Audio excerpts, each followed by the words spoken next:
Hey guys, welcome back to my channel. I hope you all are having a lovely day today.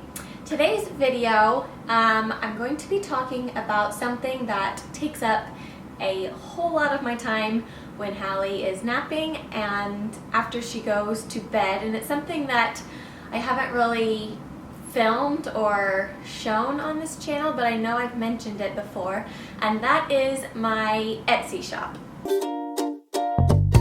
So if you didn't know, I have an Etsy shop that I started about a year and a half ago, right before I had Hallie, and it's been really fun. It's been a lot of work, but it's been really fun. The past couple months we've made like a bigger push to make it actually into like a little business, and it's still super small, but I've compiled like 5 tips that I've implemented in the past 2 months or so that have made like a huge difference, and the shop has grown just like exponentially. So that's what I want to share with you guys today, just 5 tips. If you're thinking about starting an Etsy shop, or if you already have one but you want to grow it more, I just have 5 tips for you guys that I want to share on how to do that. So if you are interested in this, then keep watching. Okay, so the first thing I want to talk about is the product that you want to sell. And I have 2 things about this. One, the product needs to be something that you are passionate about. Because if you're not, if you're just thinking, oh, this is going to make me a lot of money, for me personally, I don't think I could run a business that way. Like, if I didn't truly enjoy sewing bows and neckties and all the things that I sell, then I probably would have quit like a long time ago, because it is hard work and it is time consuming. Sometimes when I get like a huge order, I think, oh man, but then like when I actually sit down and start sewing, every time I think, oh yeah, I love doing this. So that's my number 1 thing.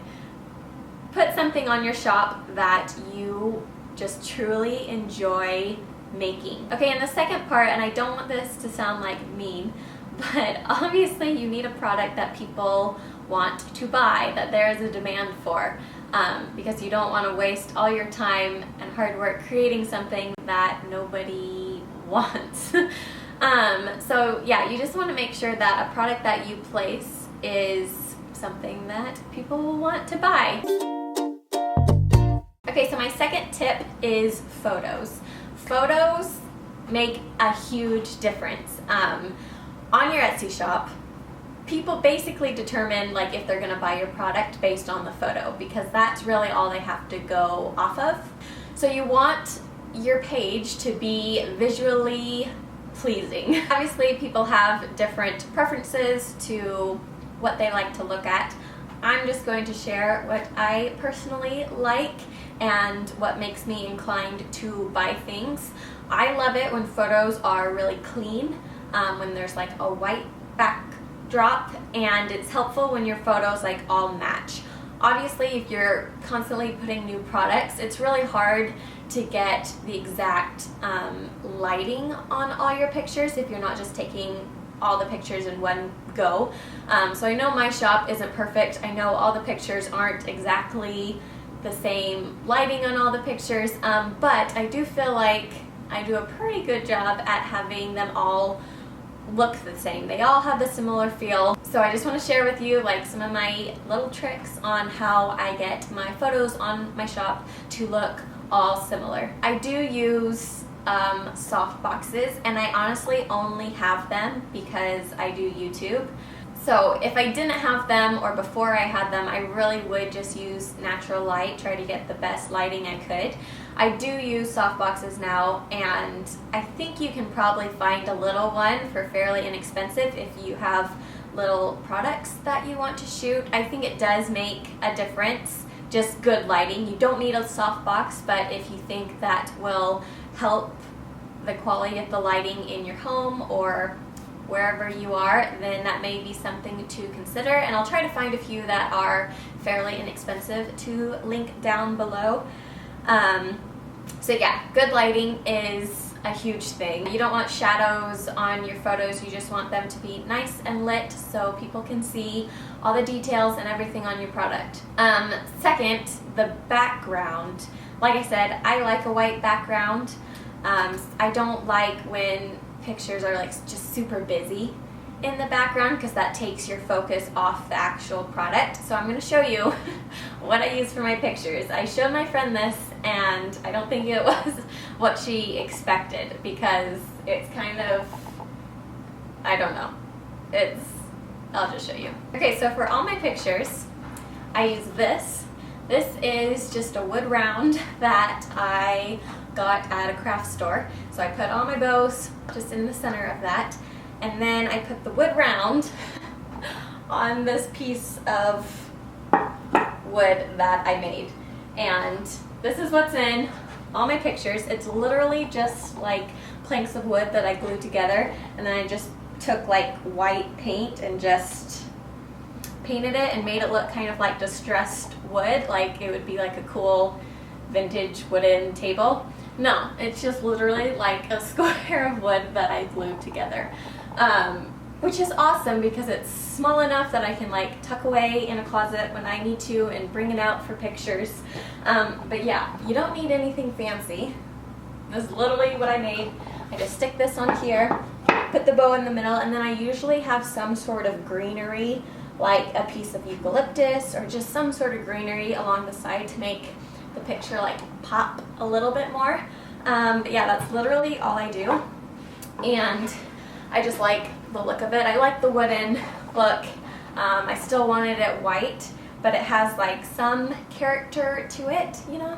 Another thing that I use if I just want a solid plain white background, I just have a huge, I don't know where it is or else I'll show you. I just have a huge big poster board that I'll bring out if I want to take pictures on just solid white, like if I'm taking an outfit photo, and take it from up top so that it's just clean and white. So yeah, those are my 2 tips for photos. Good lighting, make them all look the same on your page, have a clean, non-busy backdrop. And then the last thing is it's nice to have a variety of photos. I can do a better job at this. But people like, when I'm looking at products, I like when there's like lifestyle photos of the product, like actual people wearing things. Like if I'm shopping for clothes and I see a picture of the shirt, I think, oh, that's cute. But I love it when there's like a model modeling the shirt, so then I can kind of see how it fits. Same thing with Etsy. If you have handmade goods, like products like mine that people would wear, it would be a good idea to like have a picture of the actual product, but then like I could, like, if for example I make bows, so I could have a picture of the bow and then a picture of like a baby wearing the bow, so that when people are shopping for it, they can like see, oh, okay, that's the size relative to like a baby's head. It just helps with shopping. Okay, my 3rd tip is about the listings. So on Etsy, when you want to post a product, you have to fill out a listing for it. And I'm not gonna lie, it takes a really long time, but it's worth it to fill out your listings because the listing is how people find your product on Etsy. So when you're filling out your listing, be super thorough. One little tip that I've recently changed that I think has made a big difference, the title of your product. At first, if I had like a yellow bow, for example, at first I would just say like yellow baby bow, and that would be the title, and that's it. I've recently changed it to like as many characters as it lets you put in the title, use that. So I would put like yellow baby bow and then a dash, and then like school girl bow, and then a dash, and then like oversized bow. Just like as many possible things you can think of that people will be searching for, put that in your title because that's how they're gonna find your stuff. Same with the tags. You can put tags for your products. I think you can put like up to 12 tags. Use all your tags every time because that's gonna help the system find your product when people are typing it in. So when I'm filling out a listing, I like to think, okay, if people were trying to find something like what I'm offering, what are they going to search for?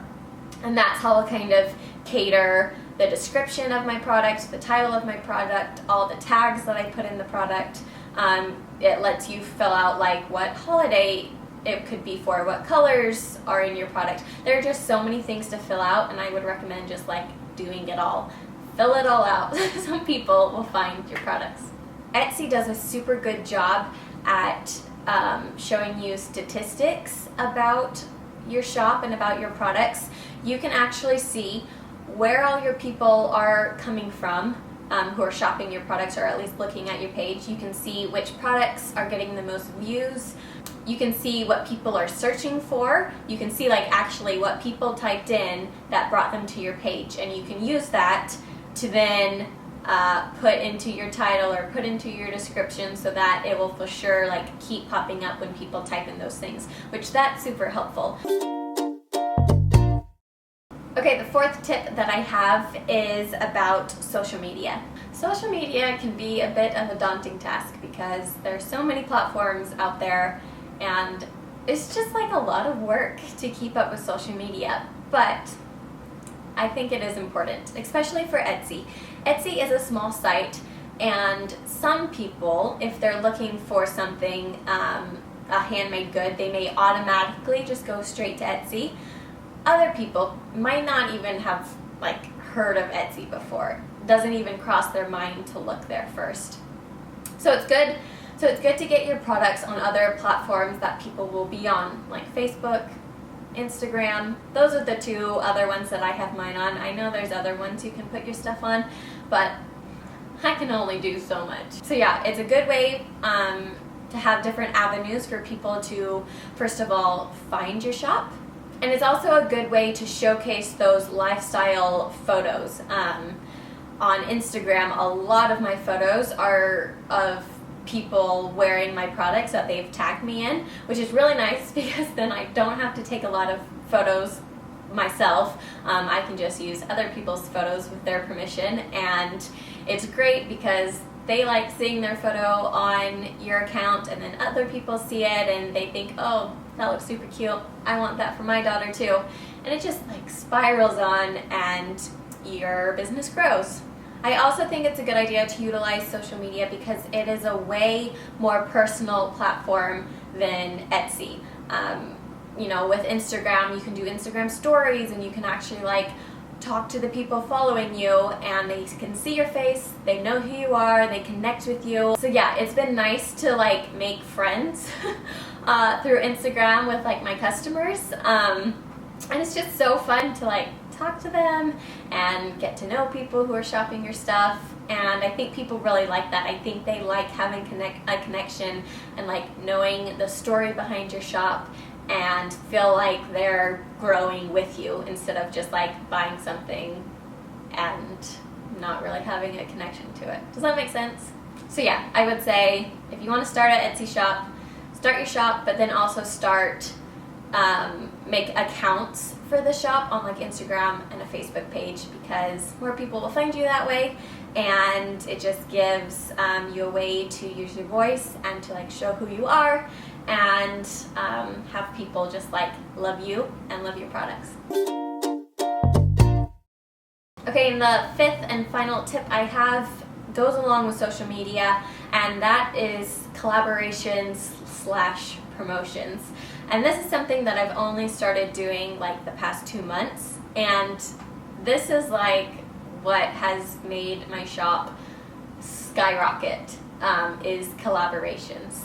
So at the beginning of the shop, I didn't have the money or the funds to like do huge promotions for the shop. On Etsy, on Facebook, on Instagram, you can pay money for your shop to be promoted, kind of. So it'll create like an ad that will pop up on people's feeds, or promoted on like the Etsy homepage, and that is a good source. It does get new people to see your products.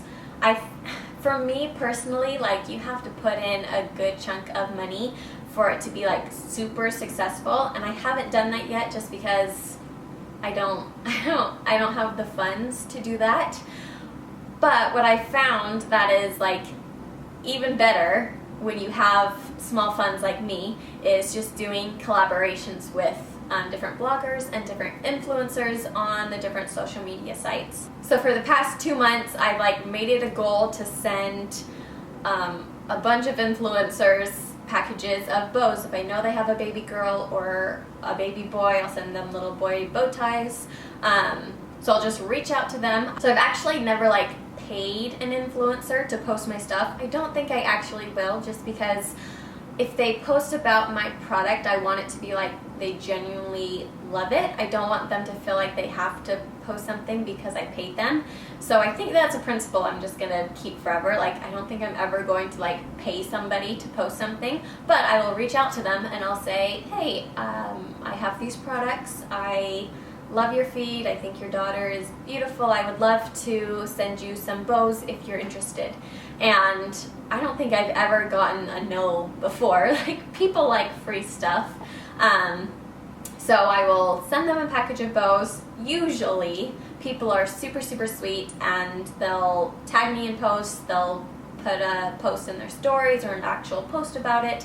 And that alone has made my shop grow so much, just from really nice people who have a big following, who love my bows and my products and they share them. And when other people see that, they think, oh, they like really love this product, I'm gonna check it out too. So if you have a product that you are capable of doing something like that, like obviously if you are like a woodworker and you make huge tables, you're not gonna like hand them out to a bunch of influencers. But if you have little products or something that you can make a lot of and it's not gonna be a huge time suck or a huge like financial burden on you to be able to do that, I would suggest looking into that, because that has helped a lot on getting the word out and getting new customers. And another thing you can do are like giveaways on your page, which that gets people to follow along and enter because everybody likes free stuff. That's been super helpful too, just doing giveaways every now and then, because it's fun for people who are following you on your page and it just gets the word out. Say hi. Hi. Hi. Somebody woke up from her nap. So those are my 5 tips for you guys if you want to start an Etsy shop, or if you have one but just want more ways to grow it. I hope you enjoyed this video. Give it a thumbs up if you did. Hopefully this was helpful.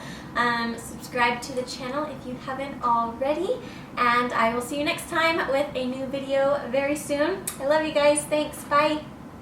Bye-bye. Bye-bye. Can you give Mommy a kiss? Oh, thank you.